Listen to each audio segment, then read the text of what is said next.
Bienvenidos todos. Hoy vamos a dar comienzo con los temas de abstencionismo y ausentismo. Recuerden que estamos viendo todo lo que se refiere a las elecciones, los procesos electorales, obviamente a lo que significa y las características del sufragio. Y hoy vamos a ver un tema muy controversial. De entrada vamos a tener que separar dos términos que parecieran lo mismo pero no lo son. Pero sobre todo se vuelve controversial cuando analizamos las causas de por qué las personas llegan a, o toman la decisión, mejor dicho, de dejar de votar, ¿sale? Entonces empezamos con eso. Abstencionismo y ausentismo. Se entiende por abstencionismo la negativa del ciudadano a ejercer su derecho de voto. Es preciso distinguir entre el abstencionismo formalmente expresado y el ausentismo electoral. El primero se manifiesta en una actitud consciente del elector que se presenta a las urnas y deliberadamente anula su voto o expresa su inconformidad con cualquiera de las opciones posibles. El segundo consiste en no presentarse a votar. Bueno, de entrada, abstencionismo y ausentismo no son sinónimos, no son lo mismo. Empezamos por aclarar eso, el que no son lo mismo ambos términos. Ahora, ¿cuál va a ser la diferencia entonces entre abstencionismo y ausentismo? El abstencionismo se da cuando el ciudadano sabe que hay un día en que se tiene que ir a votar, primer domingo de julio, y decide ir a las urnas. Es decir, no se queda en casa, sale de su casa, va a la casilla en donde le corresponde votar, pide la boleta electoral y generalmente lo que hacen las personas que se abstienen es tomar la boleta electoral y evitar que su voto pueda ser contabilizado al final del día para uno u otro candidato. ¿Qué es lo que hacen? Anular su voto. ¿De qué maneras podrían anularse los votos? Y los voy a poner a manera de ejemplo porque pueden haber varios mecanismos para hacerlo. Puede ser que el ciudadano agarre, tome la boleta y la cruce por completo. Es decir, lo que está expresando al final del día la persona que se abstiene de votar es un rechazo hacia la clase política, hacia los políticos, hacia la elección en particular que se está llevando a cabo, hacia el sistema económico, político, social que se vive en el país. Es decir, al final del día hay un rechazo precisamente de parte del ciudadano respecto a lo que está pasando alrededor de esa elección.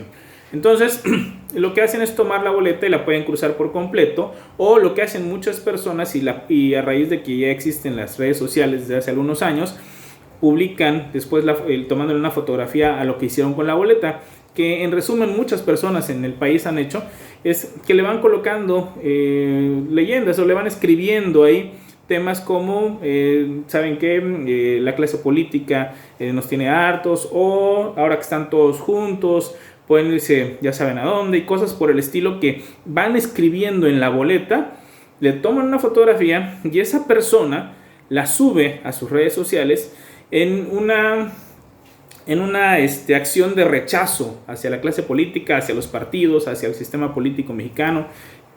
Es decir, hay muchos factores que propician esto. Hay algunos que agarran y en la parte donde dice otros candidatos, ahí se ponen ellos mismos o ponen lo que ellos quieran. Les platiqué ya la situación del Gato Morris. Al final del día, lo que pasa es que están anulando su voto, pero lo están haciendo a conciencia y de manera voluntaria. Distinto es aquella persona que cruzó una casilla, perdón, un recuadro de donde están los partidos del candidato y sin querer se le fue la línea hacia otro contrincante, obviamente del que pretendía cruzar, y al estar ya cruzado, cuando se lee cuando se toma la boleta al final del día, no puedes interpretar a ciencia cierta por quién quería votar. Bueno, eso es un error y obviamente será un voto nulo.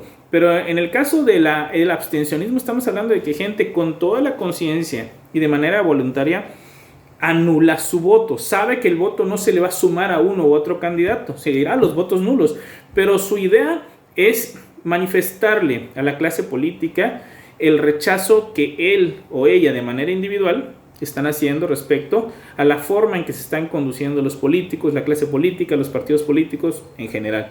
Entonces, el abstencionismo implica que si sales de tu casa, llegas a la casilla, pides la boleta, pero la anulas de estas formas que les expliqué, y pueden haber otras más, de manera voluntaria. Ahora, ¿qué es entonces el ausentismo? El ausentismo es cuando no sales de tu casa y no vas a la casilla. Es decir, no llegaste a pedir la boleta.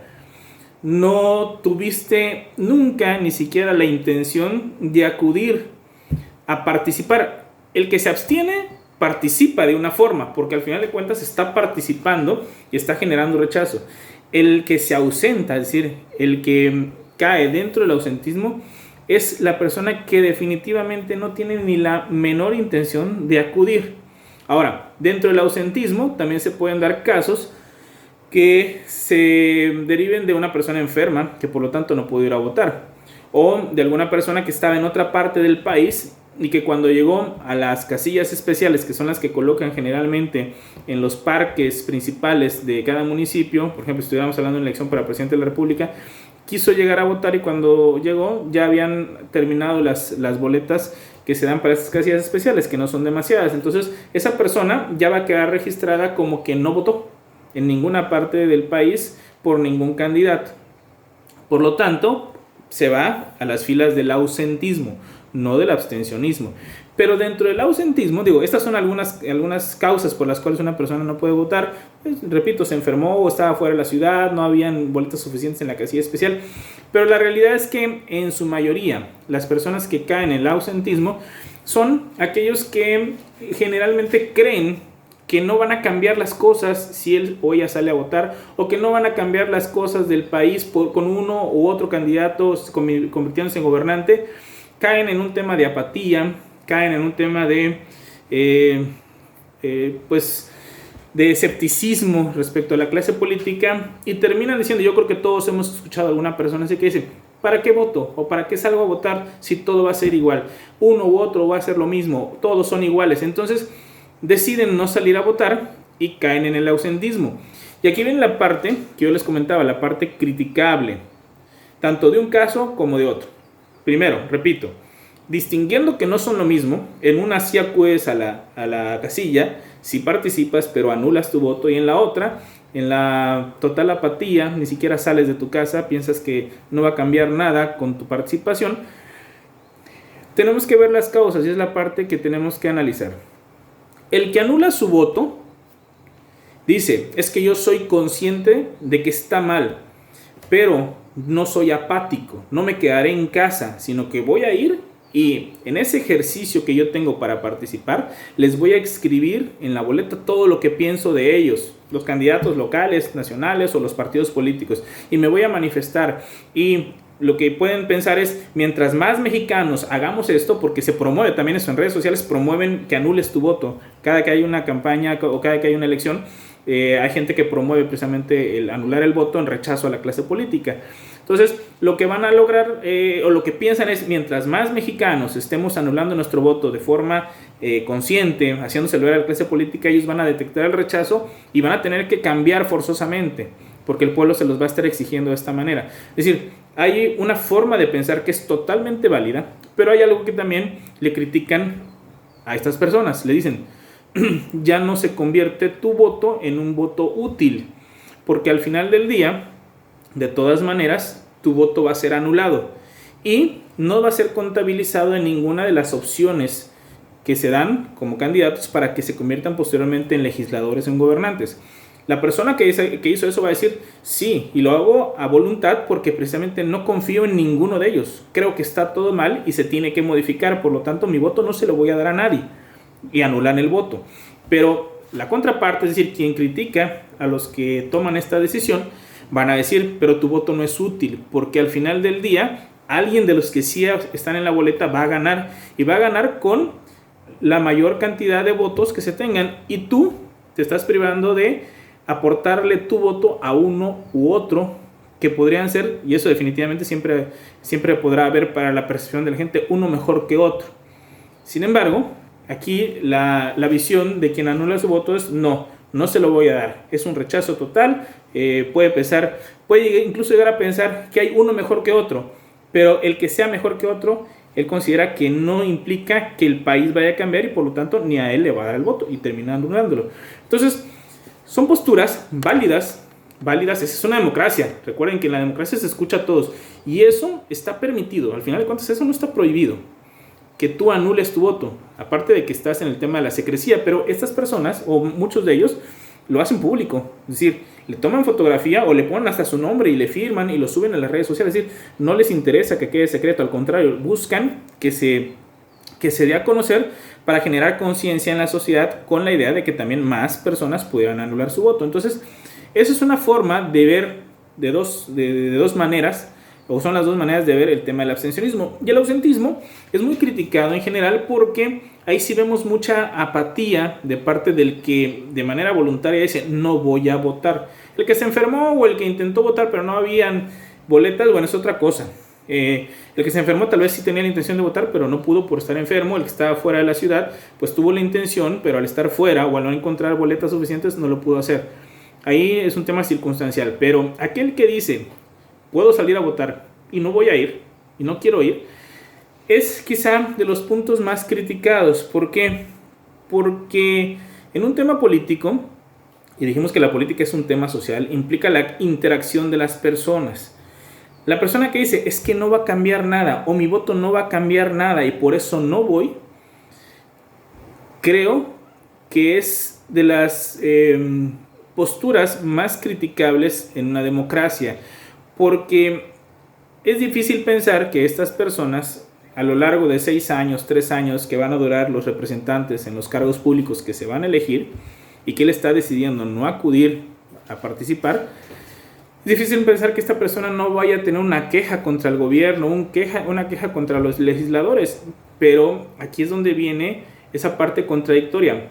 ¿Cómo te vas a quejar o cómo vas a exigir si tú también decides no participar por un tema de apatía, por un tema a veces de flojera, por una mentalidad en la que piensas que no va a cambiar nada? A lo largo de la historia hay muchísimos ejemplos en donde se demuestra que cuando la gente se decidió a participar, las cosas cambiaron a través de las elecciones, es decir, de manera pacífica, sin necesidad de guerras. Entonces, es un mecanismo que le permite o nos permite a todos los ciudadanos de que cuando consideramos que las cosas no están de la forma correcta, ejerciendo el voto, y si la mayoría lo percibe así, cambiarán de gobernante, cambiarán de partido político y las cosas pueden mejorar. En muchos casos a nivel mundial han mejorado. Entonces, cuando hay personas que dicen, no voy a votar porque no van a cambiar las cosas o todo va a ser igual y por eso me quedo acá, esa apatía, yo creo que es precisamente la labor de los que estamos cerca de las personas que piensan así, más de un estudiante universitario, hacerle ver que no vale pensar así, que bueno, sí, al final de cuentas vale porque lo hacen, pero que debemos cambiar nuestra forma de pensar. Si queremos crecer en un esquema democrático, si queremos que las cosas mejoren, lo que tenemos que hacer es participar, porque de lo contrario, pero ahí es donde nosotros tenemos que argumentarle a estas personas. De lo contrario, lo único que estamos provocando es un esquema de ingobernabilidad, porque yo les comenté que el candidato, vamos a pensar en el tema presidencial, el candidato que gana la presidencia de la República siempre gana con una votación, o así se ha manifestado en las últimas décadas, con una votación que no rebasa el 50% de los votos de los mexicanos que pueden votar, que implica que hay una mayoría que no votó por él y que al final del día son más los que pensaban en que era mejor u otro candidato, o en su caso, que dijeron, no, todos son iguales, pero al final del día no le dieron el soporte a través de su voto al que termina ganando. Si ese volumen de personas que no se la votar se involucrara y fuera a votar, creo que cambiaría mucho o muchísimo la percepción de los políticos y de los partidos políticos respecto al pueblo. No es tan difícil de creer que muchos partidos también le apuestan a veces a no solo a la participación de la gente que está credencializada con ellos, sino también a la apatía de otro tanto que no votarían a favor de ellos, que estarán indecisos entre uno y otro. Es decir, van buscando ganar con el público cautivo que tienen dentro de sus partidos, y prefieren que mejor los que están en la apatía no voten, porque podrían no votar por ellos, sino por votar a alguien que tenga algo más atractivo para la gente que lo que tiene su partido o su candidato. Entonces, también el tema del ausentismo se propicia en muchas ocasiones en las campañas, en lo que le llaman generalmente a veces la guerra sucia, ¿no? Para evitar que la gente salga a votar. Entonces, los partidos, los candidatos, o puede ser hasta el mismo gobierno en turno, van buscando que la gente no salga a votar, o que vote lo menos posible, para que entre menos que salgan a votar elijan a los gobernantes futuros.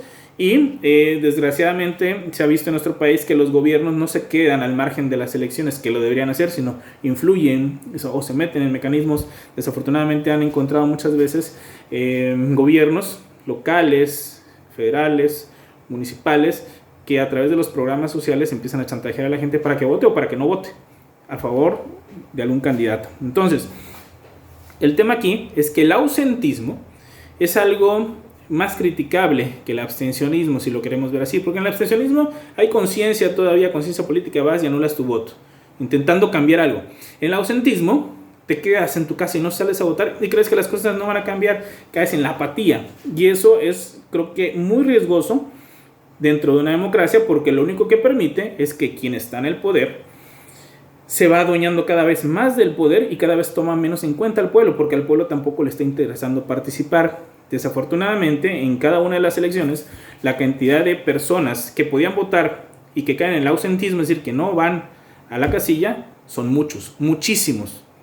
Entonces, esto es algo que se tiene que mejorar en nuestro país, y es parte de la tarea que tenemos todos los mexicanos, y por supuesto, ustedes como estudiantes universitarios, pero también como hermanos, como hijos, de hacerle ver a los que están en casa que el día de la elección, si alguien tiene esta idea de no van a cambiar, invitarlo, hablarle, argumentarle, para intentar que esa persona se anime a votar. Y quizá no solo el día de la elección, sino desde muchos días antes, para que el día de la elección, esa persona que veían apática se anime a ir a votar. Entonces, eso en cuanto al tema de abstencionismo y ausentismo. Ahora, autoridades electorales. Vamos a ver quiénes son. En los medios de comunicación ustedes van a escuchar del árbitro.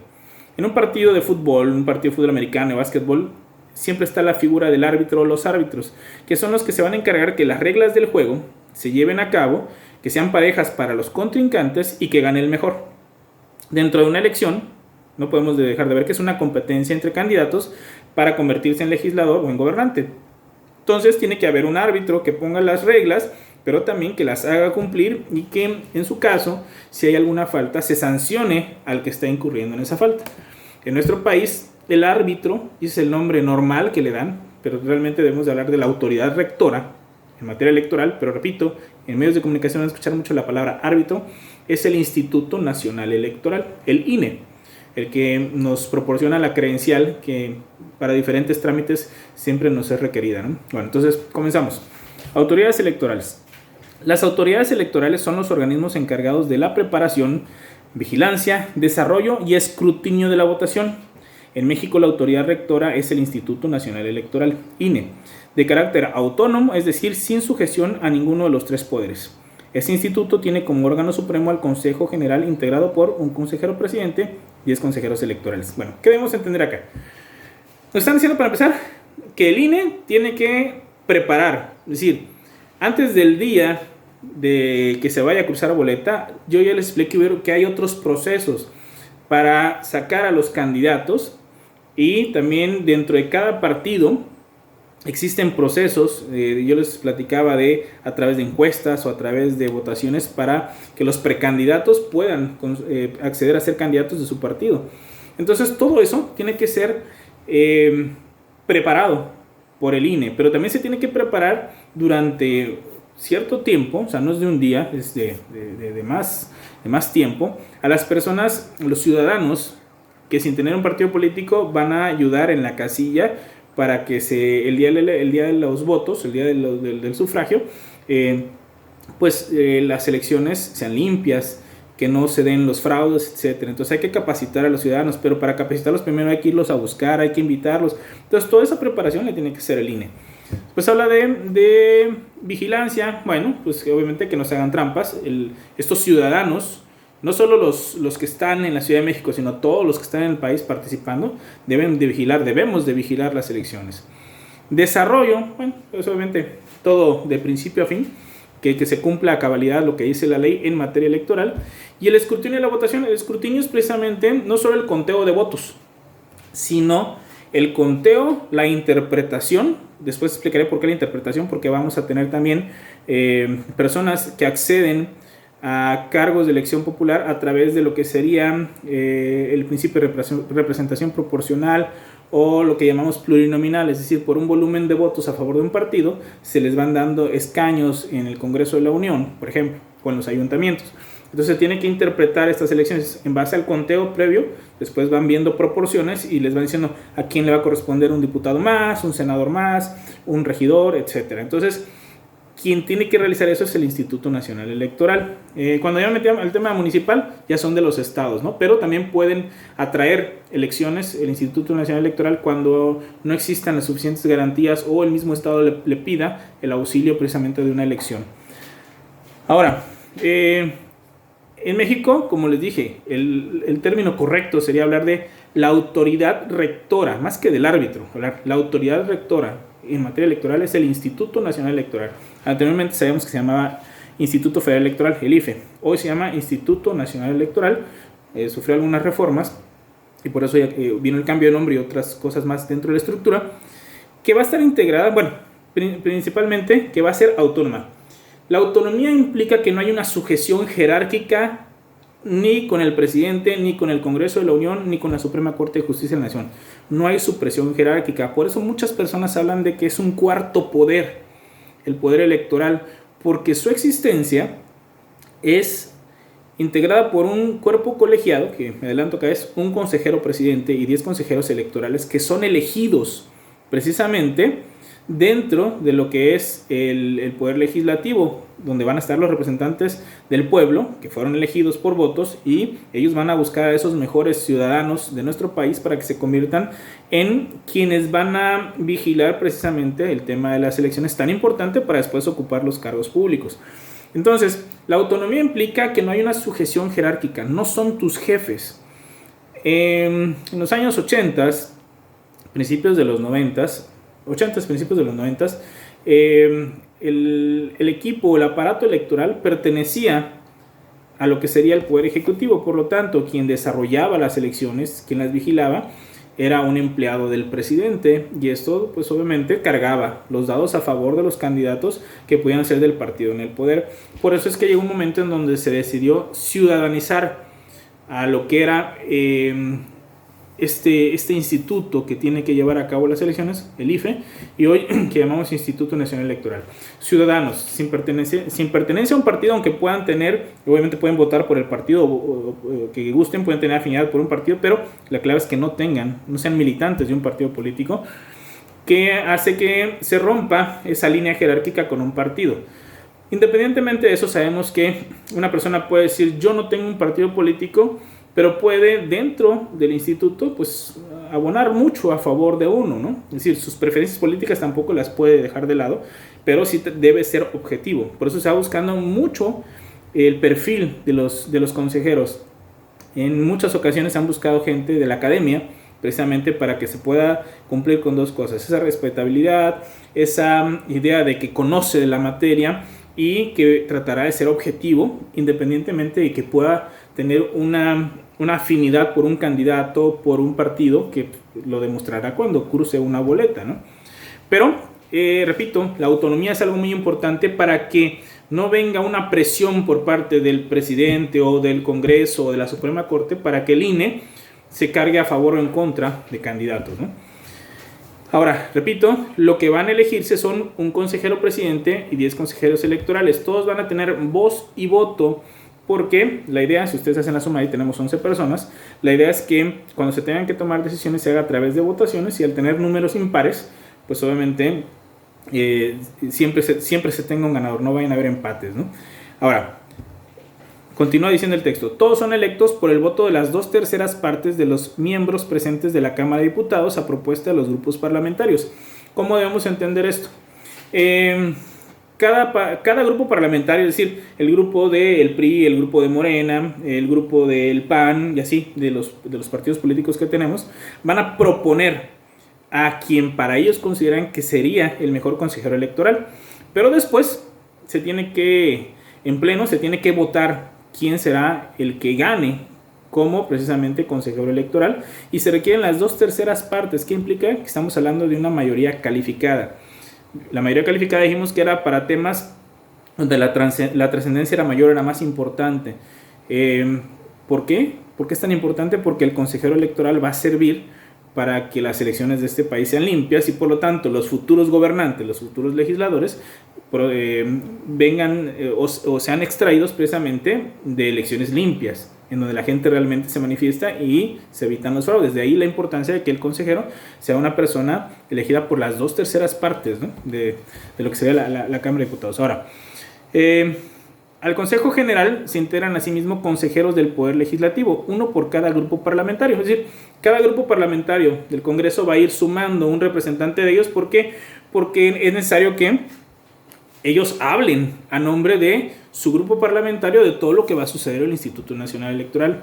La clave es que van a tener voz, pero no van a tener voto. Los únicos que van a poder votar van a ser precisamente los consejeros. Además, bueno, dice, con voz, pero sin voto.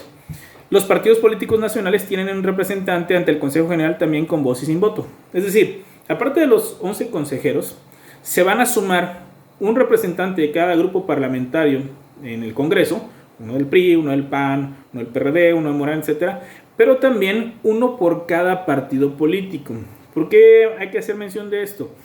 Porque van a haber momentos en los que en el Congreso de la Unión pueden haber determinados grupos parlamentarios y mandarán un representante, pero si surge un nuevo partido político, ese nuevo partido político todavía no puede tener un grupo parlamentario porque no ha ganado elecciones, es nuevo, todavía va a contender, pero sí es necesario que tenga un representante dentro del Instituto Nacional Electoral para que vele por los intereses de ese partido. Entonces, en algunos casos se va a repetir, ¿no? Un representante del grupo parlamentario vamos a pasar de Morena o del PRI, y también un representante de su partido político, del PRI y Morena. Pero si surgiera un partido político ahorita nuevo, a ese partido se le permitiría mandar un representante de su partido político, pero al no tener todavía diputados ni senadores, pues no puedes mandar alguien que sea como tu representante de grupo parlamentario. Eso será hasta que el día de mañana puedas ganar elecciones, ¿no? Esta autoridad federal se organiza, bueno, ya claro, la parte muy importante de estas personas que se van sumando es que ellos pueden opinar, pueden argumentar, eso es tener voz, pero no tienen voto. A la hora de la toma de decisiones, los únicos que van a tomar la decisión son precisamente los consejeros electorales, que son ciudadanos, que no tienen esta liga a un partido político, no están afiliados a un partido político, y eso ayuda mucho precisamente para que las decisiones sean ciudadanizadas, que no estén los partidos políticos levantando la mano en una votación, aunque sí se les permita argumentar, por supuesto. Esta autoridad federal se organiza piramidalmente en el territorio del país, cuenta con un consejo en cada estado y cada distrito, es decir, así como hay un consejo a nivel federal, en cada entidad federativa va a haber un consejo estatal de lo que sería el INE, y en cada distrito, no necesariamente municipal, en cada distrito tendrás que ir precisamente teniendo un consejo para que pueda llevar a cabo las elecciones de diputados federales, ¿no? Que son los que van representando a diferentes distritos. No debe confundirse esta estructura con la de las autoridades electorales que organizan y vigilan las elecciones en cada entidad federativa. Estas no dependen del INE y tienen carácter autónomo en sus ámbitos respectivos. Generalmente se denominan institutos electorales de la entidad de que se trata. ¿Qué debemos de entender esta última parte? Nosotros sabemos que aparte de elegir presidente de la República, senadores y diputados federales, también se eligen gobernadores y ayuntamientos. Entonces, cada entidad federativa va a tener su instituto electoral propio. Para Chiapas, para Oaxaca, para Tabasco y así, cada una de las entidades federativas, a los que tendrán un nombre distinto al INE, ya no será Instituto Nacional Electoral. Generalmente, y aquí lo hacen para generalizar, es Instituto de Elecciones y ya le van agregando para el estado del que se trata, ¿no? Nosotros en Chiapas tenemos nuestro propio instituto. este instituto tiene sus propias autoridades y la clave aquí es importante, es decir, que es independiente y es autónomo de tanto el gobernador del estado de Chiapas, del poder legislativo y el poder judicial del estado de Chiapas, como también es independiente del Instituto Nacional Electoral. Sin embargo, existe la posibilidad, en las reformas que se hicieron, a que los institutos electorales de cada entidad federativa solicitan que el Instituto Nacional Electoral pueda atraer las elecciones por diferentes factores. Por ejemplo, cuando Michoacán estaba viviendo un momento muy complicado con el tema de las autodefensas, el Instituto Electoral de Michoacán no podía, o sea, no tenía la capacidad para poder realizar de manera correcta unas elecciones en ese estado por el tema de la violencia. Entonces tuvo que entrar el Instituto Nacional Electoral a realizar la elección. No significa que la pudo hacer al 100%, el problema también lo tuvo, pero era mucho más fácil que la autoridad federal entrara ahí a ayudar y absorber esa elección a que si lo dejabas al Instituto Electoral del Estado, que iba a tener muchas más complicaciones. Entonces tenemos que diferenciar. Hay un órgano institucional que se dedica a hacer las elecciones a nivel federal, que es el Instituto Nacional Electoral, y en cada entidad federativa va a haber también una entidad, generalmente se llaman institutos electorales de cada entidad federativa, que va a realizar las propias para gobernador, para ayuntamientos, para diputados locales. No son lo mismo, pero tenemos que diferenciarlos. Ambos son autónomos, no tienen un jefe como tal, ninguno de los otros tres poderes, ni del Estado ni de la Federación. Eso es lo importante para que las elecciones entonces puedan ser limpias. Bueno, cualquier duda me la hacen llegar por favor a través de lo que es el chat. Les voy a dejar por ahí algunas otras actividades para complementar lo que va a ser el porcentaje de calificación de este parcial. Y estoy para servirles, ya saben, dudas, comentarios, con gusto les vamos atendiendo ahí. Que pasen muy buen día.